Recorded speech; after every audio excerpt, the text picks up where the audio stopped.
Welcome to my classroom civil. আগে দিয়ে আমরা স্প্রিং এর থিওরিটিক্যাল পার্টটা পড়েছিলাম। আজকে কিছু নিউমেরিক্যাল প্রবলেম করব। যদি তুমি আগের ক্লাসটা করে থাকো তাহলে প্রবলেমগুলো তোমার কাছে প্রবলেম মনে হবে না, তুমি একবার দেখে অ্যান্সার করতে পারবে। তাহলে প্রথম কোশ্চেন কি বলেছে, a laminated spring is given an initial curvature. Laminated spring means এখানে বোঝাতে চাইছে ক্যারেজ স্প্রিং বা লিফ স্প্রিং। কি কি অপশন দিয়েছে, is more economical, it gives uniform strength, spring becomes flat when it is subjected to design load, none of this। তাহলে কি হবে, spring becomes flat when it is subjected to design load। এইভাবে আমরা দেখিয়েছিলাম, এই দুটো hinge থাকে, এগুলোতে মাল্টিপল এ থাকে, যখন এর উপরে লোড অ্যাক্ট করবে কি করবে, এটা ফ্ল্যাট হয়ে যায়। ঠিক, তাহলে এটা হবে answer C. A laminated spring is supported at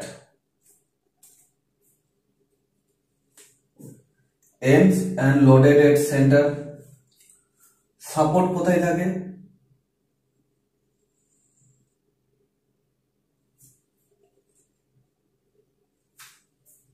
center and loaded at ends। ends মানে support at ends, supported, a limited spring is supported at ends and loaded anywhere। তাহলে এটা তো হবে না, এটা তো হবে না। তাহলে রইল কি, a limited spring is supported at ends and loaded at center। a limited spring is supported at center and loaded at ends। দেখো কি অ্যান্সার হবে, বলো। আমরা ছবি দেখি, তাহলে দেখবো এই জায়গাটা কি থাকে, ফিক্সড। এরকম জায়গায় এটা ফিক্স থাকে, মানে রেস্ট করে, যখনই লোড দেবে এটা কি হয়, উঠে যায়, এবং এই যে ডিসপ্লেসমেন্টটা আছে সেটা ডিসঅ্যাপিয়ার হয়ে যায়। তার মানে সাপোর্টেড এট সেন্টার আর লোডস এন্ডে। যখনই এই লোড একটা করবে, এই দুটো লোড, এই দুটো হিম সেই লোডটাকে ইকুয়ালি ডিভাইডেড হয়ে যায়, যেটা আমি আগে দেখালাম। ঠিক, 3 নম্বর কোশ্চেন কি হবে, এ laminated springs are is subjected to direct stress, bending stress, shear stress, none of this। এই ধরনের প্রবলেম কিন্তু দেবে। এটা হচ্ছে ল্যামিনেটেড স্প্রিং, এর উপরে কি কাজ করে, বেন্ডিং স্ট্রেস, আগে আমি দেখিয়েছি। তাহলে অ্যান্সারটা কি হবে, এটা। কঠিন কিছু আছে, এই ধরনের ছোট ছোট জিনিস প্রশ্ন তোমাকে পরীক্ষায় দেবে। আরো কিছু প্রবলেম করব, দেখি আমরা। Question number 4, deflection in a leaf spring is more if it's strength is more, strength is less, stiffness is less, stiffness is more। Leaf spring এর ডিফ্লেকশনটা বেশি কখন হবে, যদি আমরা একটা স্টিফনেস এর ডেফিনেশন দেখি, তাহলে force require per unit deflection. তাহলে ইউনিট ডিফ্লেকশনের জন্য যত বেশি ফোর্স লাগবে তার স্টিফনেস বেশি। তার মানে যদি স্টিফনেস কম থাকে তাহলে কি হবে, ডিফ্লেকশনটা বেশি হবে। এটা বাই ডেফিনেশন থেকে আমরা পেয়ে যাচ্ছি। তাহলে এক্ষেত্রে কি হবে, deflection in a leaf spring is more if it's stiffness is less. বোঝা গেছে? তুমি স্টিফনেসের ডেফিনেশন থেকে অ্যান্সারটা করতে পারবে। এখানে লিফ স্প্রিং এর সেইভাবে কোনো ব্যাপার আসছে না। তাহলে এই ধরনের ছোট ছোট প্রশ্ন দিতে পারে পরীক্ষায়। নেক্সট কোশ্চেন, এই ক্যারেজ স্প্রিং, এবার এখানে ক্যারেজ স্প্রিং বলছে, কোথাও লিপ স্প্রিং বলছে, কোথাও ক্যারেজ স্প্রিং বলছে, কোথাও ল্যামিনেটেড স্প্রিং বলছে। ঠিক, ল্যামিনেটেড কেন বলছে, কারণ এই প্লেটটার সঙ্গে প্রতিটা প্লেট ল্যামিনেট করা আছে। ঠিক, এই যে একটা প্লেটের উপর একটা প্লেট ল্যামিনেট করা আছে।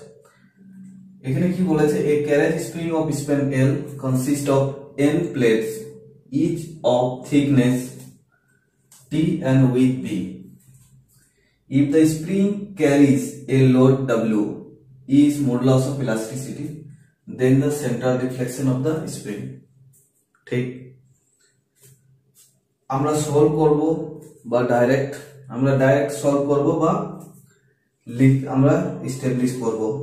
দেখো যদি আমি ধরলাম আমি জানি না, এখান থেকে বুঝতে পারছি না, আমি কনফিউজ, আমার মনে নেই আমি কি জানি যে ডেল্টা সমান কি এল স্কোয়ার বাই 8r, ঠিক।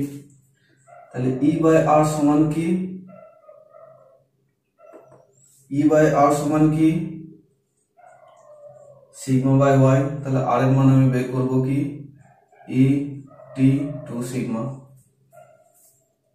ঠিক।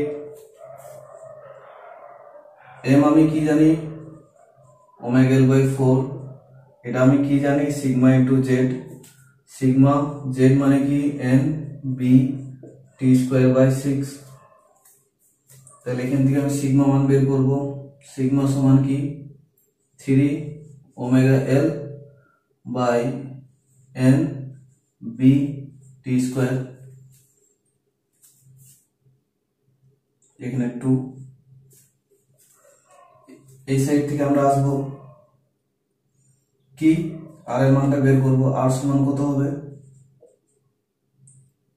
ই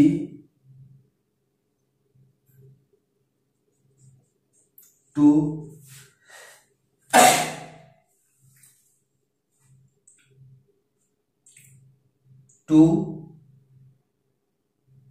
সিগমা মানটা পুট করো 3 omega L by 2 N BT square, এটা উপরে যাবে 2 কাটলো,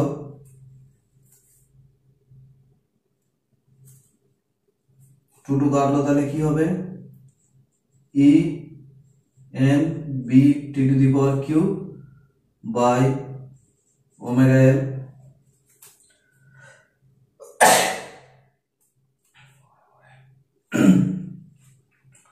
এটা এখানে পুট করব আমি আর এর জায়গায়, তাহলে ওমেগা নিচে কি আছে 3, তাহলে 3 omega L into L Q by, এটা কত হচ্ছে 8 E N B T Q. দেখো কোথায় আছে এটা, আমরা যদি নাও জানি তাহলে এটা বের করতে আমাদের হার্ডলি 1 থেকে 2 মিনিট লাগবে, যদি আমি সব ঠিকঠাকটা আমার মনে থাকে। তাই ডাইরেক্ট মুখস্থ করে নিজের ব্রেনকে কষ্ট দিয়ে লাভ নেই। আরো কিছু প্রবলেম দেখি কি ধরনের প্রশ্ন এখান থেকে আসতে পারে। In a close helical spring subjected to N axial load, এখানে একটা ক্লোজ হেলিক্যাল স্প্রিং দিয়েছে। Other quantities remaining same, সব quantity same. If the wire diameter is double, then the stiffness of the spring when compared to the original one will become twice, 4 times, 8 times, 6 times. আমি বলেছিলাম তোমাদের কোন একটা প্যারামিটারকে fix বা very করে বাকি parameter গুলোকে ফিক্স রেখে এর রেশিওটা তোমাকে জানতে চাইতে পারে। দেখো এরকম একটা সেম প্রবলেম, আমি কিছুই জানি না, আমি বারবার বলেছি তুমি ইকুয়েশনটাকে ডিরাইভ করে নেবে, 1 to 2 মিনিট লাগবে। ঠিক যেমন আমি বলেছিলাম টর্ক সমান কি W ইন্টু আর, ঠিক। এদিকে থিটা সমান কি আমরা জানি T into L into G J, এটাও জানি। এল আমরা কি জানি 2 পাই আর ইন্টু এল, ঠিক। তাহলে টি এর জায়গায় আমি কি লিখতে পারি W ইন্টু আর, এল এর জায়গায় কি লিখতে পারি 2 পাই আর এন,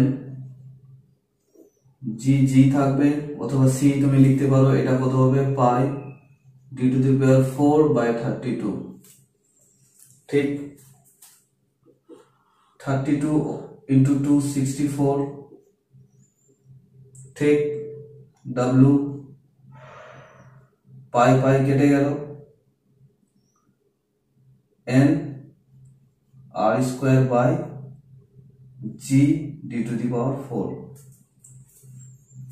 আমি কি বলেছিলাম ডেল্টা সমান কি হয় আর ইন্টু থিটা, থিটার মানটা পুট করে দাও, তাহলে কত হয়ে যাবে এটা 64 N W R to the power cube by G D to the power 4। বোঝা গেছে? বোঝা গেছে? এখানে কি চেয়েছে? স্টিফনেস। স্টিফনেস বের করো।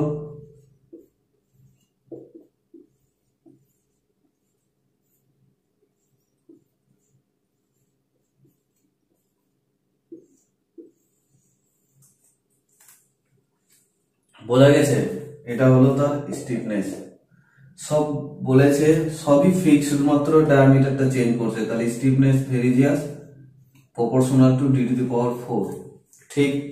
তাহলে পুট করো। এটা বের করতে কতক্ষণ লাগবে? Hardly 1 minute. তাহলে 1 মিনিট আমরা একটা দিতেই পারি 2 নম্বর বা এমসিকিউ একটা প্রবলেম করার জন্য। তাহলে আমি কি লিখতে পারি? k2 বাই k1 সমান কি d2 by d1 whole to the power 4। কি বলেছে? d2 is equal to 2d1। তাহলে এখানে আমি লিখতে পারি 2d1 by d1 whole to the power 4, that means 2 to the power 4 means 16 times।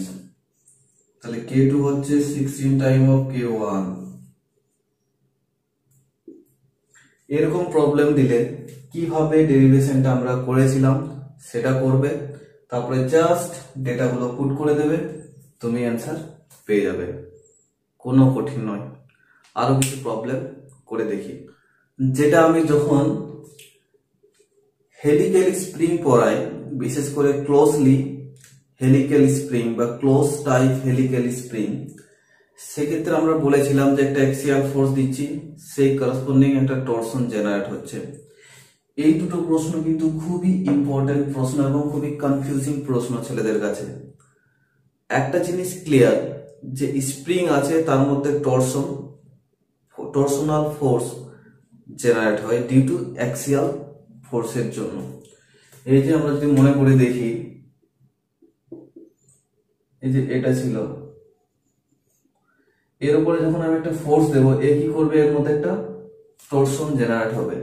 এবার যদি আমি প্রশ্নটা দেখি তাহলে বুঝতে পারবো যে in analysis of closely helical spring under axial load which of the following is negligible. অপশনে কি দিয়েছে? Torsion and bending. টরশন তো নেগলিজিবল হবে না, টরশন হচ্ছে মেন, তার মানে এটা হচ্ছে না। ঠিক। সেকেন্ডে কি দিয়েছে? Bending and axial force.